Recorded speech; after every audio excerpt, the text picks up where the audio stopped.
Alright, I thought I'd shoot a quick little trout cleaning tutorial. There's many ways to clean a trout, and this is just going to be a basic, easy way. You can leave the scales on or take them off. It doesn't really matter, and it doesn't really matter what knife you use. I've actually been trying a bunch of different knives, everything from like, I got a bunch of nice, really nice fillet knives. Man, look at the colors of this guy. He's a beautiful fish. Anyway, so proprietary system here. I got a grocery bag, little paper towels inside the grocery bag. It just makes the cleanup and guts and stuff easier to deal with. You can throw it away really quickly instead of flip-flopping around in the sink. They're pretty slimy, they're pretty slippery. If you remove the scales, they're easier, they're less slimy, so they slip around less in your hand. It's always good to have a couple of extra slightly damp or dry paper towels on the side to help grip the fish. I think I'm just going to cut the head off and take out, I'll gut it. And if you are going to scale the fish, you want to do it beforehand. These scales are so small that you can eat them. I'll just do a quick scale job. I find a knife works best, to be honest. If you leave a few scales on these guys, you're really not going to notice.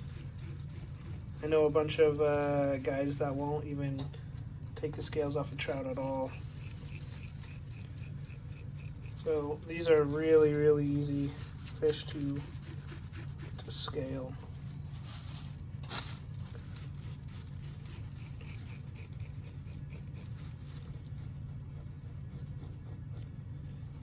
Takes off some of the color, but you can kind of see how the color comes back once you remove the scale if you flip the skin the right direction.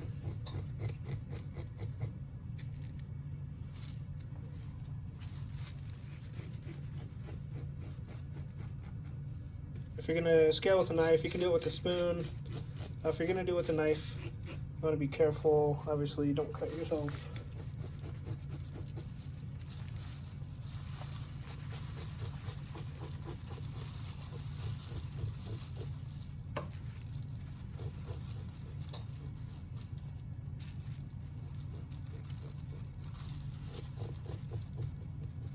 Take your time.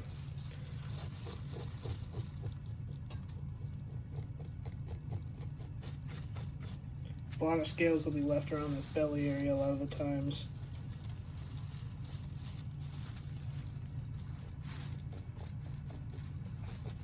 And around these fins can be a little hard to get.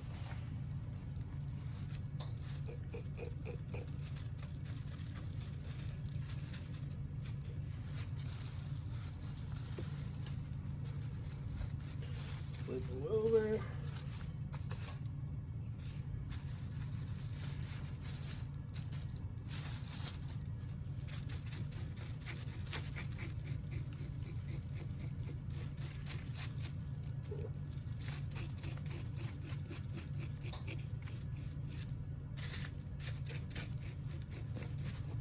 Generally, trout are so easy to scale. Generally, a lot of other fish, when you're scaling on the scales, will be flinging all over the place. So it's best to scale your fish outside, unless you have trout. This is a smaller trout. It's a small stream rainbow. It's not the smallest that they come in, but it's probably a medium size for the stream I was in. I've caught some larger ones out of there, which were behemoths for that particular stream. This was caught in about, I don't know, the water ranged from like just a couple inches to 2 or 3 feet, so not very deep of a stream. Alright, we're gonna call that good. So we're gonna make a cut right here behind this fin and this gill plate, and the meat kind of goes up towards the, right about here is where the stopping of the spine is. So we're gonna take a paper towel, use that to grip our fish a little easier. Flip that fin out of the way. Just make an incision, go all the way to the top of the head. Try to get as much meat up into the head as possible. It stops right about there.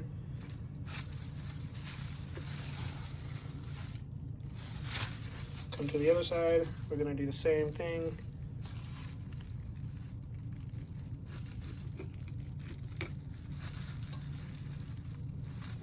Okay, so then we're going to go down here. This is called the vent right here, this area. Obviously where it goes in the bathroom. Sometimes you can squeeze out some junk beforehand, wipe it away. Otherwise you're just going to stick your blade in there. Obviously be careful with your hand. And now these two fins come apart. There's a little bone in here that you got to break on trout when you're coming through.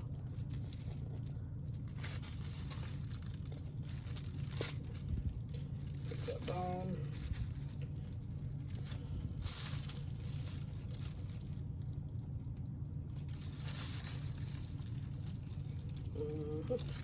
Okay, so now you can snap the neck.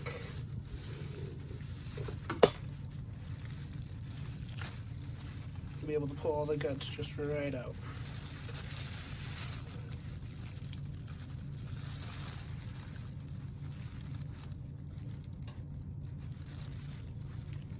It's a lot easier if you use a napkin and get a little bit of a hold.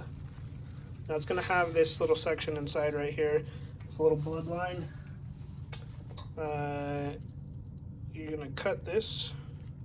They'll have this like little kind of swim bladder, air bladder thing going on. And then you're going to rinse this underwater. You can scrape it out with your thumb, you can scrape it out with a spoon, and rinse it underwater. And there you go. And this trout had some really, really beautiful colors. I felt bad, but the body of water that is in, this fish was in, it loses all of its water every year, and it's getting really, really low, and there's a fish salvage record or ordinance going on right now. So it's better that we take and eat these fish so they don't just die flopping around without breath anyway. So this will go to feeding my wife and I, or at least my wife. It's a bit small for 2 people. She really likes fish. I do too. And when you're cooking, so it doesn't like curl up and do a bunch of weird things, you can put a bunch of slits going down and then cook any number of ways. But thanks for joining me. See you later. Alright, so I just seasoned up the fish with some Cavender's all-purpose Greek seasoning. I got a little bit of butter and a little bit of olive oil. I've cut the fish into chunks. I split them down and put seasoning all inside everywhere. And I'm about a medium heat. I cut some of the fins off and left some of them on.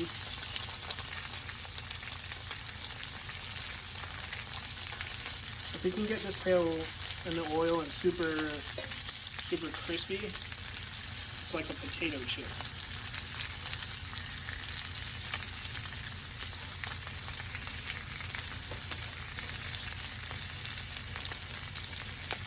At this point, you can pretty much cook a trout any way you want to. You can skin it, you can braise it, you can deep fry it, you can wrap it up in tin foil with some lemon and throw it on the grill. That's a really, really good way to like that. This Cavender's, right? Yeah, this Cavender's Greek seasoning is, smells really, really good. Like $2-3 a bottle or something like that. I think you can generally find it everywhere. But sometimes I'll use Old Bay, sometimes it'll be a number of other things. So you'll see the bones kind of pulling apart inside here. So yeah, like these guys right here, the bones are separating. They're really easy to just pick them out when you're eating. And you can see how they like to curl.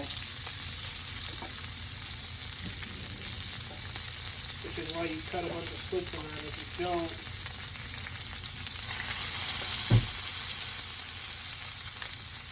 they'll curl up on you pretty crazy and it'll be hard to cook them evenly. Man, that smells really good.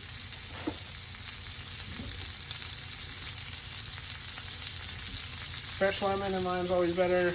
We're out right now, so we're just going to squeeze a little bit of this on top while it's cooking.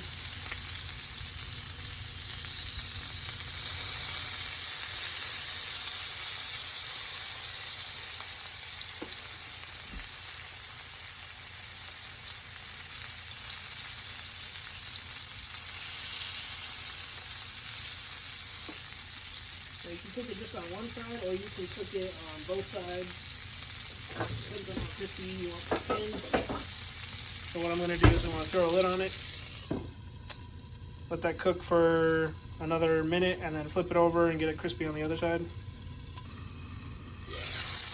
Alright, so the trout's been in here just for a minute and 30 seconds. So you can see that it's almost cooked already as far as when we put the lid on. Something you got to know about trout is it's really a delicate fish, and it's really a oily fish. So usually when you're flipping it over in the pan, a lot of times it'll just fall apart. You gotta be careful.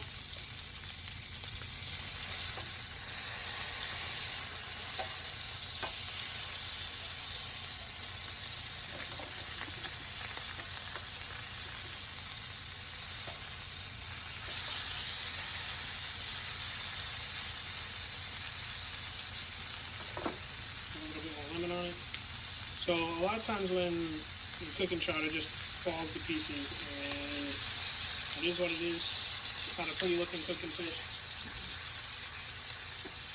I like to do it like tinfoil kind of thing. So it's starting to get nice and crispy.